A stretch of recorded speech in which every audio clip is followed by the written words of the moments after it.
What's up, guys? It's me, the Great What If here, back with my first ever video. Let's go! And shout out to Flair What If, because he's the reason, and a couple of What Ifs people that I very much admire. They're the reason why I'm starting this What If channel, and I hope everyone likes it. Enjoy it. Leave a like, subscribe, and all in all, have a great time. So we're gonna start this off as Izuku is born. Now Izuku is born half blind. Why? Because Hasashi's genes. Hasashi's genes are from a side effect of one of his ancestors' quirks or one of his father's quirks.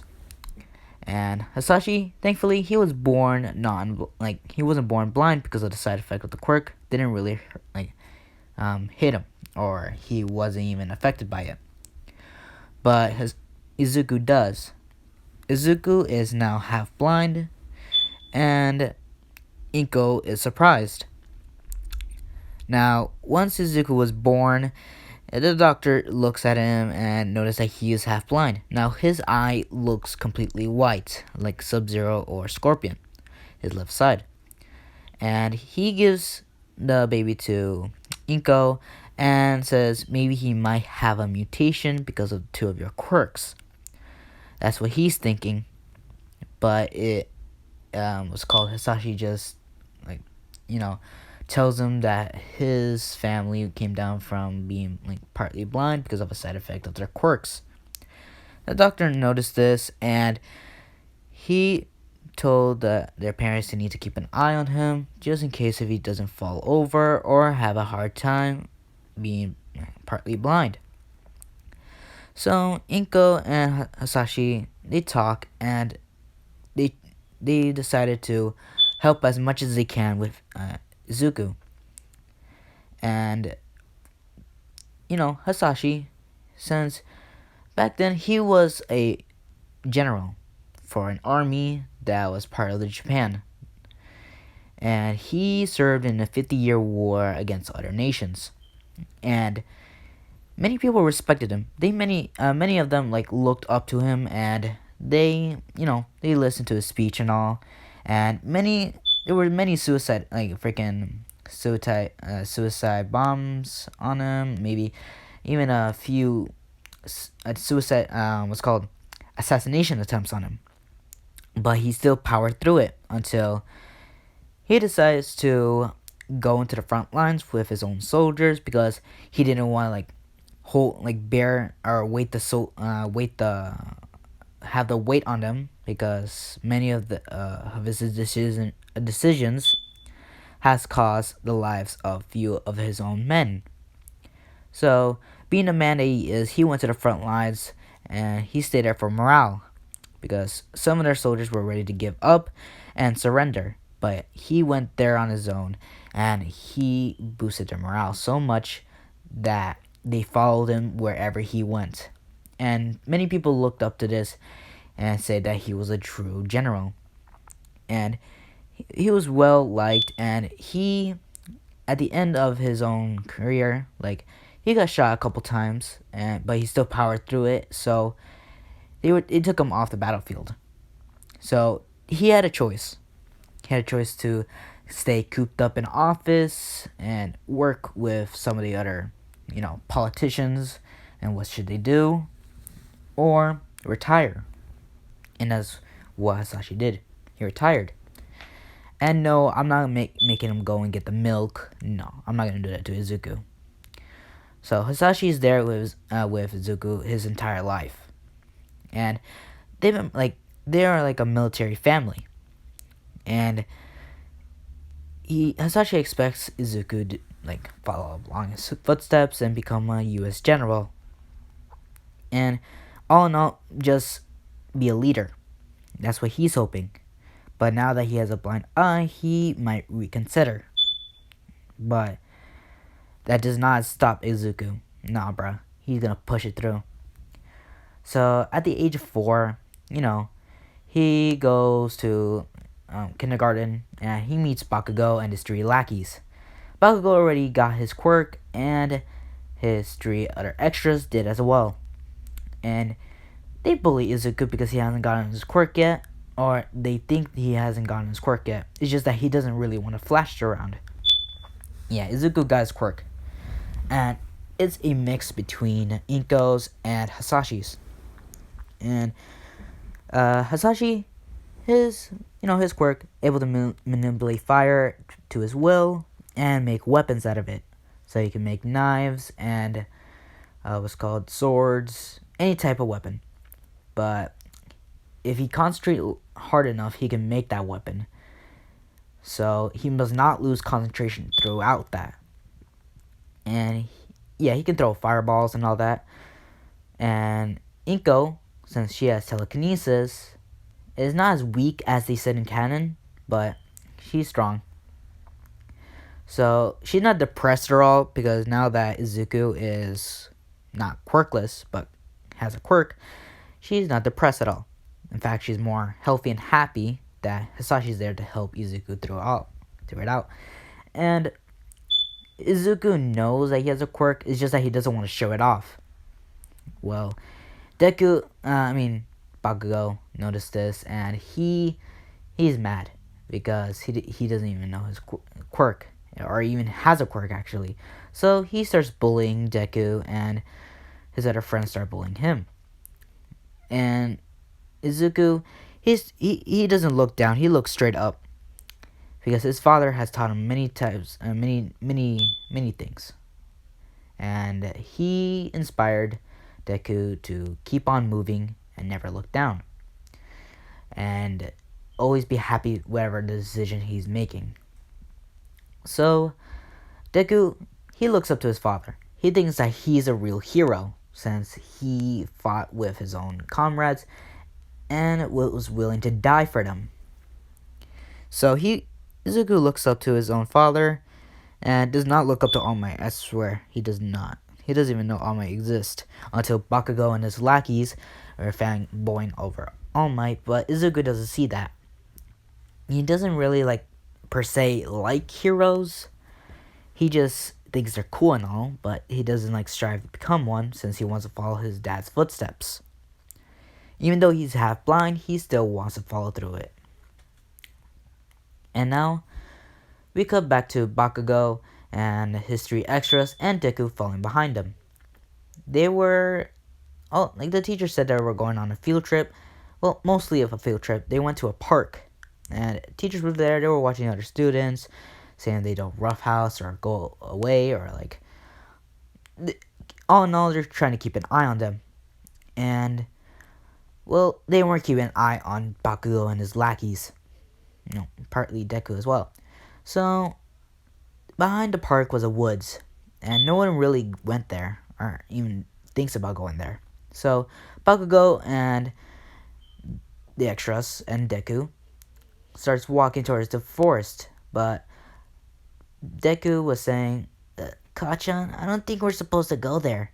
And Bakugo, he's cocky as fuck, and I don't really want to change his attitude at all. Instead, I want it to be even more cocky and more, aggressive. So Bakugo conjures up a little bit of his blast in his hand and says, "Come on, Deku, don't be so weak."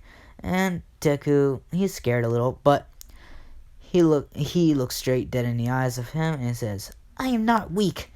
And Bakugo I was about to throw what's called a blast at Deku, but Deku flinches and makes Bakugo laugh. "Ha! I knew you were weak, Deku." And he continues to walk towards the woods.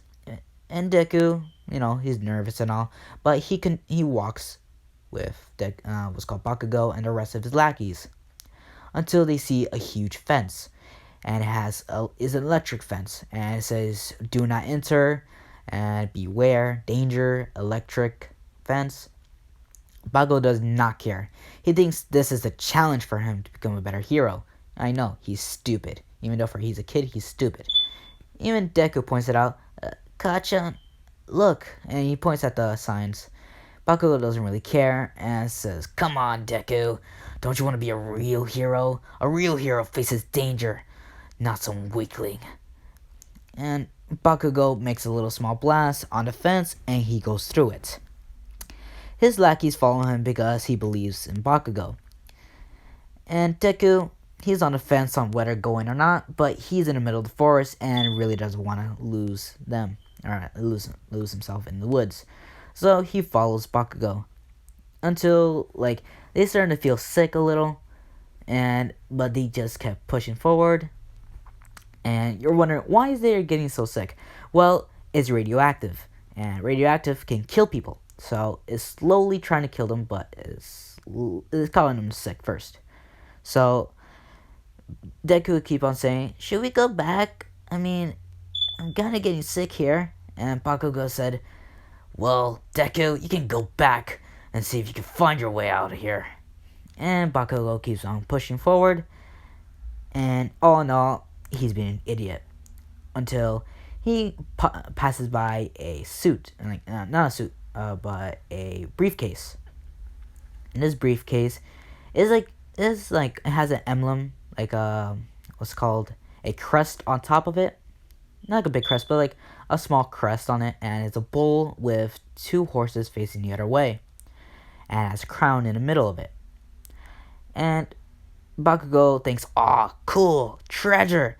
And he tries to grab it, but it's stuck between a tree. So he tells his three extras to grab it, and they pull it off successfully. But there's a lock on the briefcase. Izuku looks at what's called the crest, and notices that it's what his dad used to have in his office. Izuku just, he never went inside his dad's office since he was restricted because of it. He has to wait until he's older enough, but he had a glimpse of it, and it was one of those crests. And his dad, he told a little bit about it, and says that they're mostly used to get assassination attempts. Like he would put a bomb in it and a little string tied to the pin of the grenade that is under a letter or under some clothing. So once you open it, you have a couple seconds to react, and then boom. So that's what Hisashi tells Deku. He's intrigued about this, but doesn't really go in depth of it. But he really wants to see one. He sees some in the museum and what they used to do, and as the end of his flashback. So Izuku sees the emblem and knows exactly what it is. So he tells Bakugo, "Bakugo, get away from that thing. It's gonna explode." And Bakugo just laughs. "Ha! Deku, before this explodes, I'll explode you." So Bakugo made a threat at Deku, and Deku's a little bit scared, but he just looks up.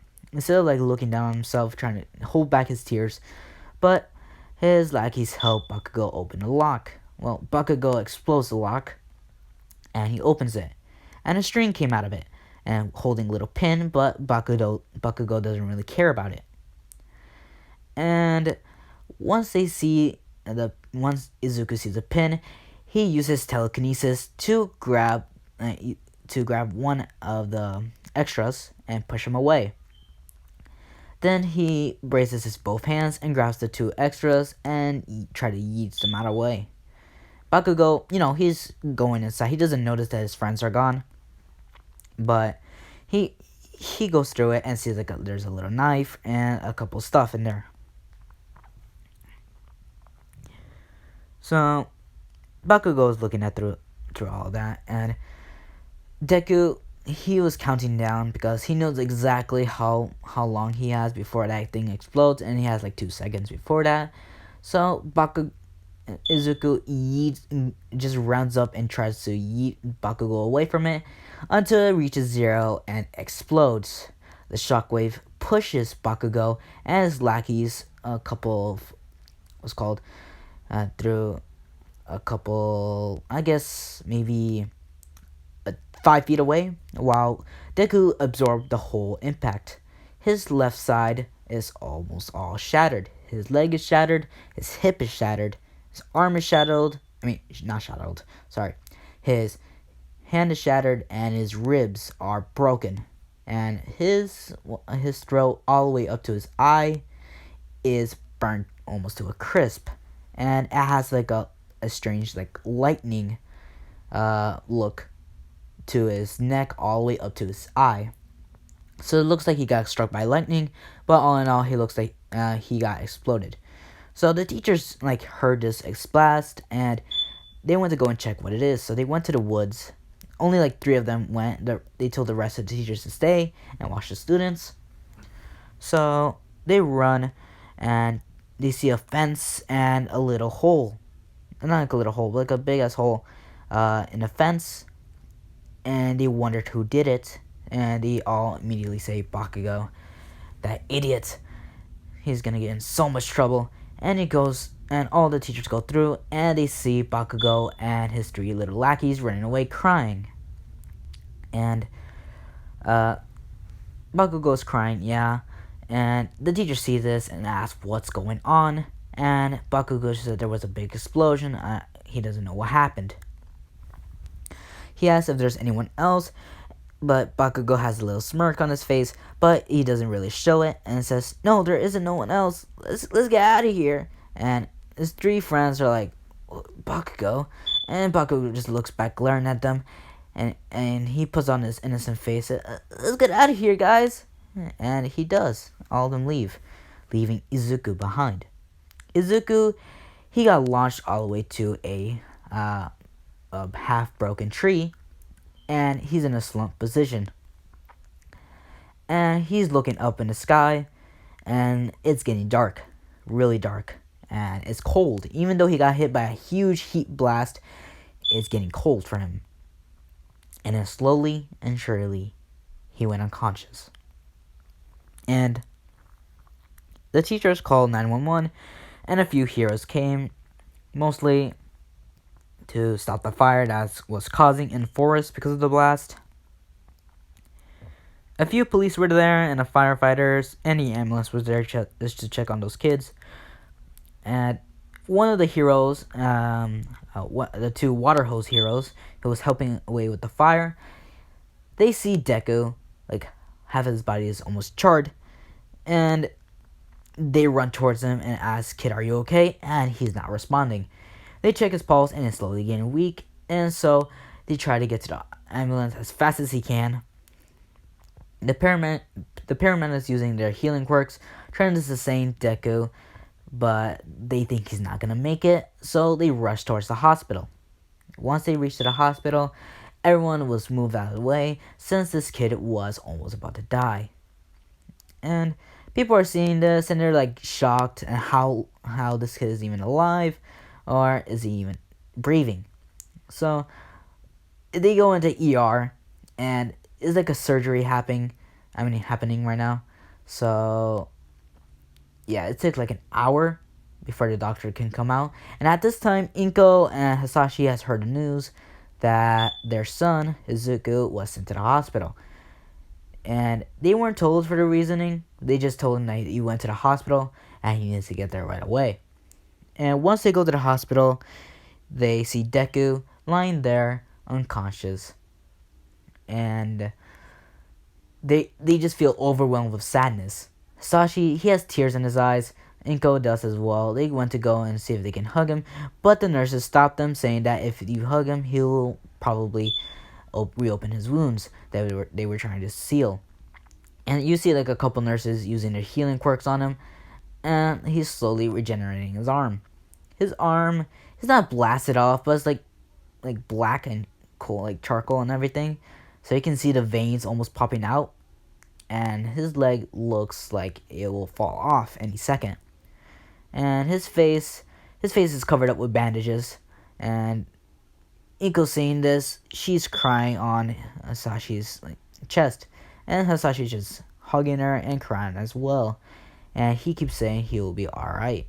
It'll all be okay. And then Hisashi and Inko step out because they didn't really want to see Deku like this, until the police steps up and says, do you know what happened? Like, Hisashi came, do you know what happened? And the police said, well, it seems like the kid got into a restricted outpost of what enemy outpost used to be until it got deserted. We really didn't want to go through there since it was radioactive, and we just didn't want to go there anyway since it was an enemy outpost and we hated it. But he seems to have found a suicidal bomb or one of those briefcases with bombs in it. And Hisashi took notice of this, and he thought they're already all been like get rid of. Why are there still some in this outpost? He told the officers, why the hell did you guys not take all of it out? Isn't the military supposed to take all of it out?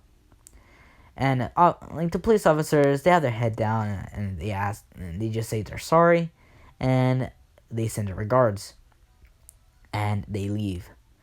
Sashi at this point, he's boiling because no one has ever like took out all the things that the enemy had. Even they might even have guns in there and they didn't even take it out. So he's disappointed, and he goes straight. He goes to the phone. He calls his buddy up. His name is Gabriel. Gabriel is part of the military asset and a commander. He tells Gabriel, why the hell didn't they not take away all the guns and even the bombings of this, what's called the briefcase there. And Gabriel is dumbfounded. He asks what happened, and Hisashi tells him everything that happened. And Gabriel is mad because they thought that they already took like rid of all the other things that happened in the war, but they were wrong. Somehow one of the what's called politicians did not follow through. So Gabriel went straight to his next in line commander and talks about what he has like talked to with Hisashi, and they told Hisashi that they'll take care of it and they don't have to worry. Hisashi just tells him that his son is in a hospital. How the hell am I supposed to worry about this? And Gabriel, his heart stops. Like he feels like sick because he hasn't like he feels like so sad for Hisashi. And Hisashi, Gabriel just says we're sorry, and we will look into the matter. Hisashi just like hangs up, and he heads back to Izuku's room. And Izuku's still unconscious, and they're taking his pulse and everything. They have a heart monitor and everything, and it looks like a freaking surgery room. That's all I had to say. It looks like a surgery room. And Hisashi and Inko, they just look sad. They just wanted Izuku back. So many months pass, and Izuku woke up, and he asks where he is, and where, like in his mindscape, he's thinking where he is and where's mom and dad, and why am I here? And he just looks around and sees that he's in a hospital, and there's bandages almost all over his face. He was able to see, like they didn't cover his eyes, but his part of his eye, like is covered and everything. He just could see with only one eye, and he notices that there's a nurse there, and he wanted to talk, but he had muffle. He couldn't really talk. So he tried to move his arms, but he felt numb. He felt like he couldn't move them at all, and he was panicking. He was having a panic attack. And the nurses took notice of this, and they tried to comfort Izuku, saying that it will be alright, and his mother and father will come here and visit soon.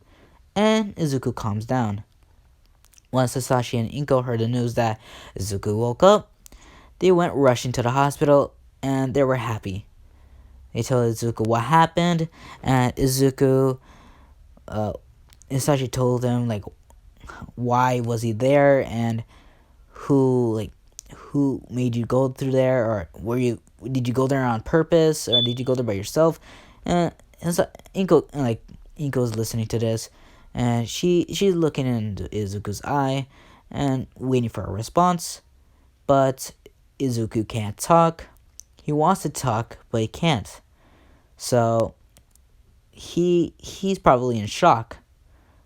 And part of his eye, on his right eye, is like tinted red, because some of the blood of him got into his eye and now is like permanently made his eye red, not like fully red, but like red tints on his green eye. And Sashi, yeah, he noticed this, and he doesn't really like tell Deku about this, but Deku could see a little bit of red. And Izuku's just tired and he just wants to go to sleep at this point. And Hasashi being Hasashi, he lets him sleep. And Iko, they told Izuku that they will come visit again and tomorrow, and I hope that he gets better. Izuku, he's happy at least his family came to visit, and Bakugo's mom came to visit as well and says, "You'll do it, champ. I know that you can do it." And Izuku is happy because of this, and he has hope that he will get better. So he goes to sleep, and he has a deep sleep. He's recalling all the things that happened and what has gone through him in his whole life. He wants to change that. He wants to be a leader. He wants someone to be feared of. He wants people to fear him for his power. He doesn't want to be a lackey for his whole year or years to come. So he made an oath that day when he was in a hospital that he'll get stronger and he will be a general and like freaking be in the footsteps of his own father. He doesn't want to be a hero and all, but he's thinking about being a hero because of his power. And if he's powerful enough, he could lead others into greatness. That's what Izuku's thinking. And we cut back to Izuku, a year has passed since that day, and Izuku, he got a little bit better. He could talk now.